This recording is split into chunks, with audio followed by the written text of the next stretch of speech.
de un libro, un cuento. El coronel no tiene quien le escriba, del escritor colombiano Gabriel García Márquez, que se publicó en el año 1961. En un pueblo olvidado por el tiempo y la prosperidad, vivía un anciano coronel que llevaba años esperando algo que parecía más una leyenda que una realidad. Esperaba una carta oficial que confirmara el pago de su pensión por los servicios prestados durante la guerra de los 1000 días. Cada viernes, el coronel se vestía con una pulcritud que desafiaba la pobreza. Se colocaba su viejo uniforme, bien planchado pero gastado, y salía hacia el muelle del pueblo. Allí, donde el aire estaba impregnado por el olor salino y el calor parecía disolver el mundo, llegaba el correo, en el único barco que rompía la monotonía de la semana. El coronel había perdido la cuenta de los años que llevaba esperando y siempre preguntaba al administrador de correos si había algo para él.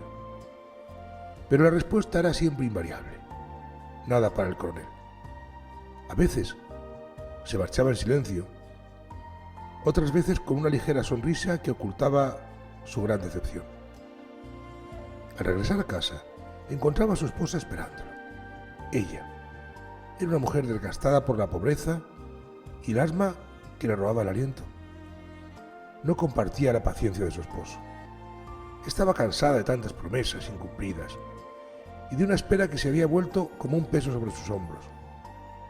Y ella le lanzaba a él miradas de desesperación. El coronel volvía a casa siempre sin carta y sin novedades, porque su casa estaba desvencijada y húmeda. Era un reflejo de la vida que compartía con su esposa.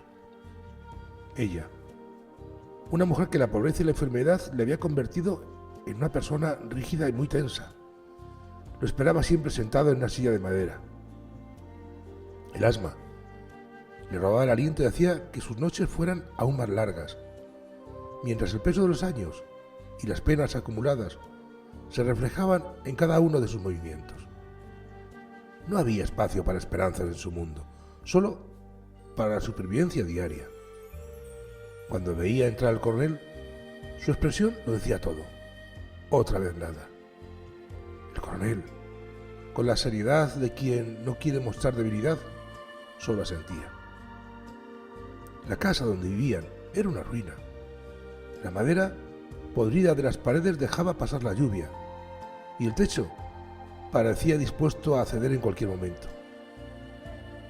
Apenas tenían muebles y la cama que compartían era un amasijo de alambres y trapos que nunca les daba un descanso verdadero. Para calmar el hambre, el coronel y su esposa se las ingeniaban cocinando granos de maíz que debían contar uno a uno.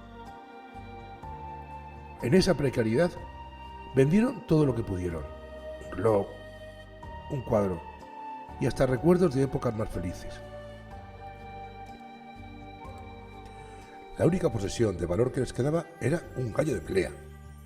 Este gallo, hermoso y fuerte, había sido del hijo de la pareja, que fue un joven idealista que murió por causas políticas. Su muerte había sido una herida abierta que nunca cerró del todo. Para el coronel, el gallo no solo era una conexión con su hijo perdido, sino también una oportunidad de recuperar la dignidad perdida. En el pueblo, muchos veían el gallo con expectación. Cuando llegaran las peleas de gallos, podría ser campeón. Podría ser el campeón que les diera la victoria. Y con suerte, también dinero. Los hombres del pueblo visitaban al coronel con regularidad. Le daban consejos de cómo alimentar y entrenar al gallo.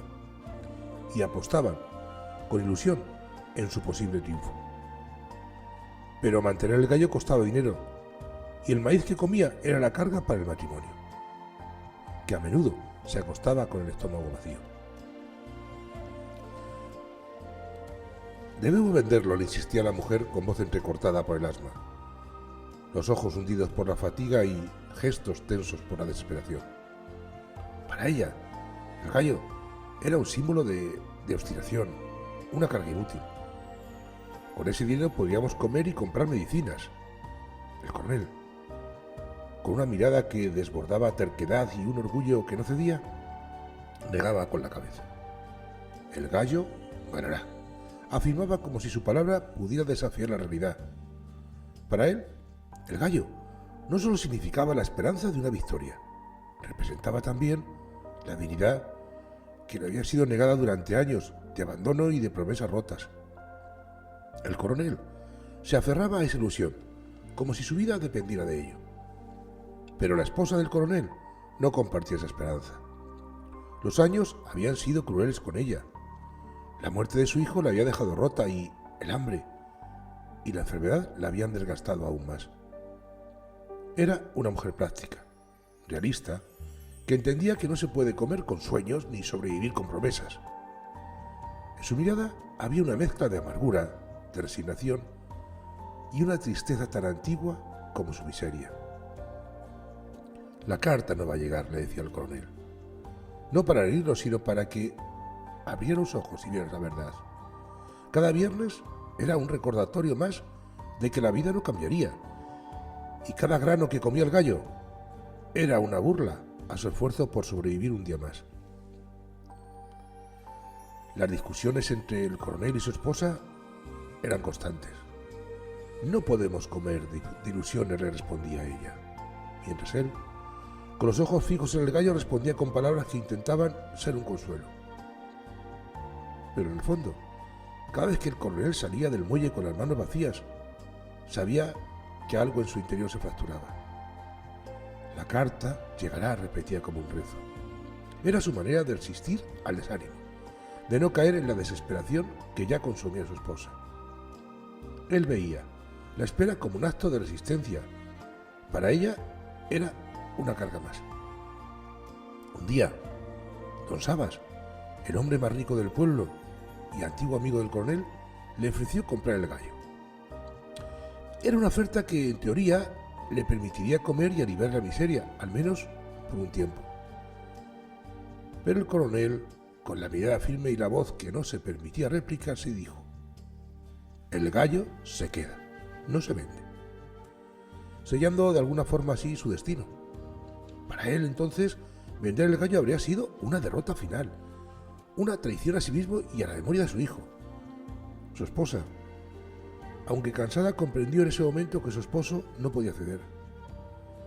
Él estaba hecho de esa materia obstinada, y aunque eso significara seguir viviendo en la miseria, lo aceptó.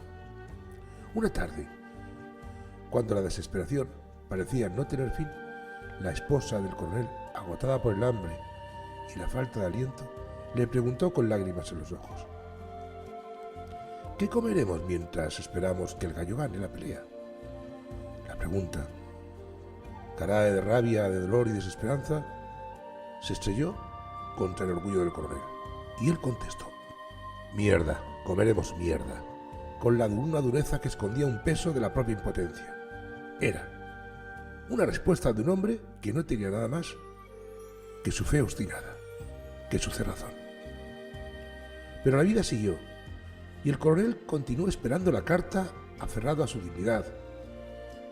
Su esposa cada vez estaba más débil y lo miraba con una mezcla de amor, de cansancio y resignación. Y cada viernes se levantaba con esa misma determinación. Se vestía, caminaba hacia el muelle y recibía la misma respuesta: nada para el coronel.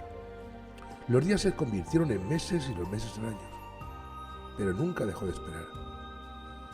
En su cerrazón, en su fe irracional, el coronel simboliza la lucha de aquellos que, aunque olvidados y maltratados, se niegan a rendirse. Para él, la esperanza no era una opción, era una necesidad.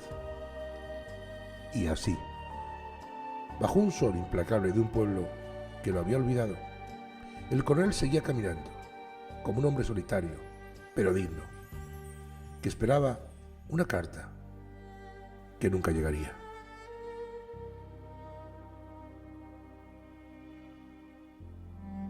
Que tengas un feliz día.